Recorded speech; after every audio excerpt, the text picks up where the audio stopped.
ఈ ప్రభుత్వానికి డిమాండ్ చేయండి. తప్పకుండా మేము కూడా అనేక సార్లు నిరసన కార్యక్రమాలు చేసినారు, లైబ్రరీ దగ్గర ధర్నాలు చేసినారు టెట్ అభ్యర్థులంతా. ఎందుకు అంటే ఇవాళ కాంగ్రెస్ ప్రభుత్వం నాడు అసెంబ్లీ ఎన్నికల ముందు భవిష్యత్తులో మేము అధికారంలోకి వస్తే ఎట్లాంటి ఎంట్రన్స్ పరీక్ష పెట్టినా నామమాత్రం ఫీజే తీసుకుంటాం, అసలు ఫీజే తీసుకోమని చెప్పిన ఈ కాంగ్రెస్ ప్రభుత్వం నాయకులు ఈరోజు టెట్ పరీక్షకు రేపటి నుంచి వెళ్ళి ఆ యొక్క అప్లికేషన్స్ స్వీకరణ కార్యక్రమం ప్రారంభం అవుతుంది. కాబట్టి ఈరోజు ఆ టెట్ అభ్యర్థుల పక్షాన బీఆర్ఎస్ పార్టీగా మేము కాంగ్రెస్ ప్రభుత్వాన్ని డిమాండ్ చేస్తూ ఉన్నాం. గత బీఆర్ఎస్ ప్రభుత్వంలో టెట్ పరీక్ష రాయాలంటే ఒక పేపర్కు 200, రెండో పేపర్కు 300 ఉంటే ఈనాడు కాంగ్రెస్ ప్రభుత్వ హయాంలో ఒక పేపర్కు 1000 రూపాయలు, రెండో పేపర్కు 2000 రూపాయలు పెంచింది. అంటే దాదాపుగా 150% పైగా మరి ఆ ఎగ్జామ్ పరీక్ష ఫీజును కూడా పెంచింది. ఇవాళ తెలంగాణ ప్రాంతంలో దాదాపుగా 98% పైగా గ్రామీణ వాతావరణంలో పుట్టి పెరిగిన పేద మధ్యతరగతి కుటుంబాలకు సంబంధించిన వారి పిల్లలే ఈరోజు టెట్ కానీ డిఎస్ కానీ ఎక్కువ రాయడంలో ఉన్నారు. వారు ఇప్పటికే కోచింగ్ సెంటర్లో అనేక వేల రూపాయలు కోచింగ్ సెంటర్లకు పెట్టి హైదరాబాద్లో మెయిన్ జిల్లా హెడ్ క్వార్టర్లో చదువుకుంటూ పరీక్షలు నిర్వహించాలి రాయాలని ఒక ఉద్దేశం కొద్దీ లైబ్రరీలో వాళ్ళు ప్రిపేర్ అవుతున్న ఈ సందర్భంలో మీరు మూలిగే నక్క మీద తాటకాయ పడ్డట్టు ఇవాళ పేద తరగతి మధ్యతరగతి కుటుంబ సభ్యుల పిల్లలపైన ఈ యొక్క పెనుభారాన్ని ఈ కాంగ్రెస్ ప్రభుత్వం చేసింది. ఇవాళ మీరు ఆనాడు ఏం మాట్లాడిండ్రు, ఎన్నికలకు ముందు మీరు ఏం మాట్లాడిండ్రు, అనేక పత్రికల్లో ఇవాళ నాకు అందుబాటులో ఉన్న పత్రికలు ఒక క్లిప్ చూపిస్తాను నేను. అనేక పత్రికల్లో మీరు అసలు నామమాత్రం పైసలు కూడా తీసుకోమని జాబ్ క్యాలెండర్ ప్రకటించినప్పుడు యాడ్స్ ఇచ్చిండ్రు కదా. మీ ఎన్నికల మేనిఫెస్టోలో, మీ కాంగ్రెస్ పార్టీ ఎన్నికల మేనిఫెస్టోలో కూడా రాసుకున్నారు కదా. ఆనాడు ₹1 కూడా మేము తీసుకోమని చెప్పి రాసుకున్నారు కదా. మరి ఇవాళ ఎందుకు టెట్ పరీక్ష ఫీజును పెంచిండ్రో జవాబు చెప్పాలి.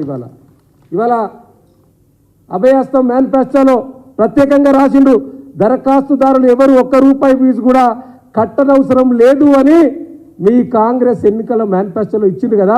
దీని గురించి మీరు అన్ని పత్రికల్లో యాడ్స్ ఇచ్చిండ్రు కదా. ఆనాడు ఎన్నికలకు ముందు, అసెంబ్లీ ఎన్నికలకు ముందు మీరు యాడ్స్ ఇచ్చిండ్రు కదా, మర్చిపోయినరా? మరి ఎందుకు పెంచుతూ ఉన్నారు? ఇవాళ 200, 300 ఉన్న పరీక్షా ఫీజును టెట్కు సంబంధించి 1000, 2000 ఎందుకు పెంచిండ్రు? మేము డిమాండ్ చేస్తూ ఉన్నాం అభ్యర్థుల పక్షాన కాంగ్రెస్ ప్రభుత్వాన్ని, వెంటనే ఈ ఫీజును తగ్గించి రేపటి నుండి మీరు దరఖాస్తులు స్వీకరిస్తూ ఉన్నారు కాబట్టి, అప్లికేషన్లు స్వీకరిస్తూ ఉన్నారు కాబట్టి ఈ ఫీజును తగ్గించి తీసుకోవాలని మేము డిమాండ్ చేస్తూ ఉన్నాం. లేకుంటే భవిష్యత్తులో అభ్యర్థులతో కలిసి ఈ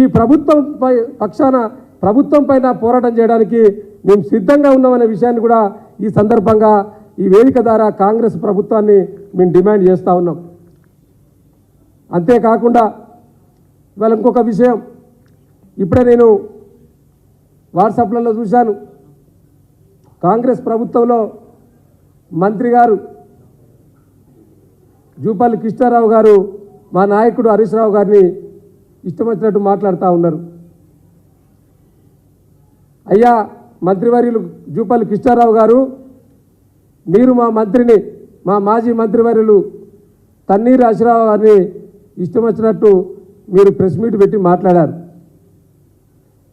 మీరు మాట్లాడిన దాంట్లో ముఖ్యంగా ఆనాటి మీ బీఆర్ఎస్ ప్రభుత్వం ప్రజలను, రైతులను ఎక్కడ ఆదుకున్నదని మీరు ప్రశ్నిస్తూ ఉన్నారు. మర్చిపోయారా జూపల్లి గారు? మీరు కూడా గత ప్రభుత్వంలో, మొదటిసారి ప్రభుత్వంలో మంత్రిగా ఉన్న విషయం మీరు మర్చిపోయినట్టున్నది. మేము గుర్తు చేస్తూ ఉన్నాం, మీరు మళ్ళీ ఒకసారి గుర్తు తెచ్చుకోండి. ఆనాడు పంటలు నష్టపోతే నాటి ముఖ్యమంత్రి కేసీఆర్ గారి ఆధ్వర్యంలో హెలికాప్టర్ తీసుకొని పర్యటించి వరంగల్, మహిబాదు, ఖమ్మం, ఇప్పుడు మీ యొక్క క్యాబినెట్లో ఉన్న తుమ్మల నాగేశ్వరరావు గారు కూడా ఆనాడు మా కేసీఆర్ గారితో కలిసి పర్యటించిండ్రు. వారు అప్పుడు ఎమ్మెల్సీగా ఉన్నారు అనుకుంటా, సెకండ్ ప్రభుత్వంలో వారు కూడా ఉన్నారు. ఆనాడు పంట నష్టం అంతా కూడా అంచనా వేసి రైతులను ఆదుకోవాలనే ఒక ఉద్దేశంతో ఎకరాకు 10,000 రూపాయలు ఇచ్చి దాదాపుగా 400 కోట్లను ఆనాటి బీఆర్ఎస్ ప్రభుత్వం రైతులకు విడుదల చేసింది వాస్తవం కాదా? ఇలా రైతుల పక్షాన హరీష్ రావు గారు మాట్లాడితే, బీఆర్ఎస్ పార్టీ మాట్లాడితే మీరు విమర్శిస్తారా? ఇవాళ మీరు ఇచ్చిన మేనిఫెస్టోలకు సంబంధించి రైతులకు ఏమేమి ఇచ్చిండ్రో, హామీలు ఇచ్చిండ్రో, ఆ హామీల పైన రేవంత్ రెడ్డి గారు మీ మంత్రి బృందం బహిరంగ చర్చకు సిద్ధమని సవాల్ విసురుతా ఉన్నాను. మీరు ఆనాడు ఏం చెప్పిండ్రు? డిసెంబర్ 9వ తారీఖు నాడు మేము అధికారంలోకి రాగానే 2 లక్షల రుణమాఫీ చేస్తామని చెప్పి మీరు చెప్పిందా లేదా? అనేక సార్లు ఈ వేదిక నుంచెల్లే మేము ప్రజలకు వివరించినాం కదా. మీరు ఇచ్చిన హామీలు ఏవైతే ఉన్నాయో అబద్ధపు హామీలు, అరచేతిలో వైకుంఠం చూపించి ప్రజలను ఎట్లయితే మభ్యపెట్టిండ్రో వాటి మీద ఇప్పటికే అనేక సార్లు 420 హామీలు, దాంట్లో మీరు ఎన్ని అమలు చేసిండ్రు? 2 లక్షల రుణమాఫీ ఇవ్వలేదు. అదేవిధంగా రైతు భరోసా పేరు మీద రైతు బంధు ఇప్పటి వరకు ఎక్కడ ఏ రైతుకు పడలేదు. 3 ఎకరాలకు పైన ఎక్కడ ఏ రైతుకు పడలేదు. మేము ఆనాడు ఎలక్షన్ ముందు 7,500 కోట్లు రెడీ పెడితే వచ్చిన తర్వాత 7,500 కోట్లను మీరు అధికారంలోకి వచ్చిన తర్వాత ఆ డబ్బులను రాఘవ కన్స్ట్రక్షన్కు మార్చింది తప్పితే రైతుల అకౌంట్లో వేయలేదు. ఇది వాస్తవం కాదా? రైతు వ్యవసాయ కూలీలకు ఇస్తాన్నారు 12,000, అదేవిధంగా కౌలుదారులకు 15,000 ఇస్తా అన్నారు. రైతు భరోసా కింద 15,000 ఇస్తా అన్నారు. ఏది మీరు ఇవ్వలేదు. రైతులను కూడా మీరు మోసగించిండ్రు, రైతులను కూడా మీరు దగా చేసిండ్రు. మీరు రైతుల గురించి మాట్లాడే కనీస నైతిక అర్హత ఇలా కాంగ్రెస్ ప్రభుత్వంలో ఉన్న మంత్రులకు కానీ ప్రజాప్రతినిధుల గారికి లేదనేది తెలుసుకోవాలనే విషయాన్ని ఈ సందర్భంగా గుర్తు చేస్తూ ఉన్నాను. అంతేకాదు, నీటి ఎద్దడికి సంబంధించి ఇప్పటికే సమ్మర్ స్టార్ట్ అయింది. ఒక పక్క తాగునీరు లేక రేపు భవిష్యత్తులో హైదరాబాద్ ఇబ్బందికర పరిస్థితి ఉన్నది. ఇంకో పక్క సాగునీరుకు రైతులు ఇబ్బంది పడతా ఉన్నారు. మొత్తం కూడా రాష్ట్ర వ్యాప్తంగా పంటలు ఎండిపోతూ ఉన్నాయి. మీకు నిజంగా ఈ రైతులపైన ప్రేమ ఉంటే మీరు ఎత్తాల్సింది రాజకీయ గేట్లు కాదు, మీరు ఎత్తాల్సింది ప్రాజెక్టుల దగ్గర గేట్లు ఎత్తి ప్రజలకు రైతులకు నీళ్ళని తీయాలనే విషయాన్ని కనీస సోయి కూడా ఇలా లేకుండా మాట్లాడుతూ ఉన్నారు వీళ్ళు. మీరు ఎక్కడైనా మీ జిల్లాలో కావచ్చు, లేదా నల్గొండ జిల్లాలో కావచ్చు, లేదా ఉమ్మడి మెదక్ జిల్లాలో కావచ్చు, ఏ జిల్లా కన్నా పోండి, ఎండిపోయిన వరి చేనులను మీరు సందర్శించినరా? రైతుకు భరోసా ఇస్తూ ఉన్నారా?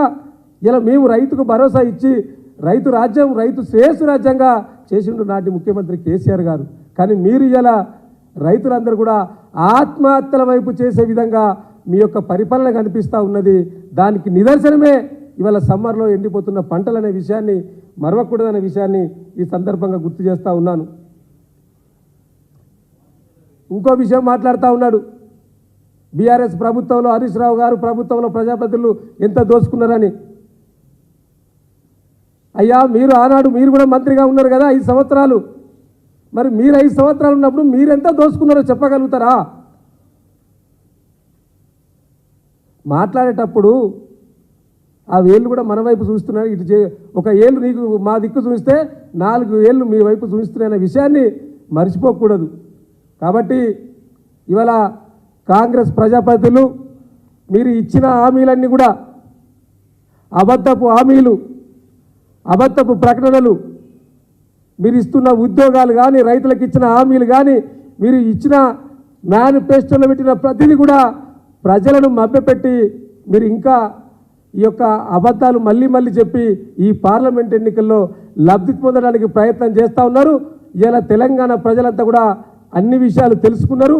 ఈ యొక్క 100 రోజులలో మీరు ఇచ్చిన హామీలు ఏమైనాయి, మీరు ఏం చేస్తున్నారనే విషయాలను కూడా ప్రజలకు అర్థమైంది. కాబట్టి తప్పకుండా ఇలా తెలంగాణ ప్రజలపైన మాకు విశ్వాసం ఉన్నది. ఇప్పటికే ప్రజల్లోకి మా బీఆర్ఎస్ పార్టీ శ్రేణుల వద్ద కూడా వెళ్తూ ఉన్నాం. తప్పకుండా ఇలా ప్రజల నుంచి కూడా విశేషమైన స్పందన వస్తూ ఉన్నది. మాకు సాగునీరుకి ఇబ్బంది ఉన్నది, పొలాలు ఎండిపోతూ ఉన్నాయి, బోర్లు వేసినా కూడా బోర్లు పడతలేని పరిస్థితి వచ్చింది. మళ్ళీ నాటి పరిస్థితులు నేడు కాంగ్రెస్ ప్రభుత్వ హయాంలో వస్తూ ఉన్నాయంటే సిగ్గుతో తలదించుకునే పరిస్థితి దాపురించింది మీ వల్ల. కాబట్టి ఇక మీరు ఇకనైనా ఇట్లాంటి ప్రకటనలు మానండి, ప్రజల పక్షాన నిలబడండి. ఇకనైనా ప్రజల పక్షానికి వెళ్ళి జరుగుతున్న పరిణామాలను వెళ్ళి వాళ్ళకు ధైర్యాన్ని నూరిపోయాలని నేను కాంగ్రెస్ నాయకులకు, ప్రజాప్రతినిధులకు హితవు పలుకుతా ఉన్నాను. Thank you.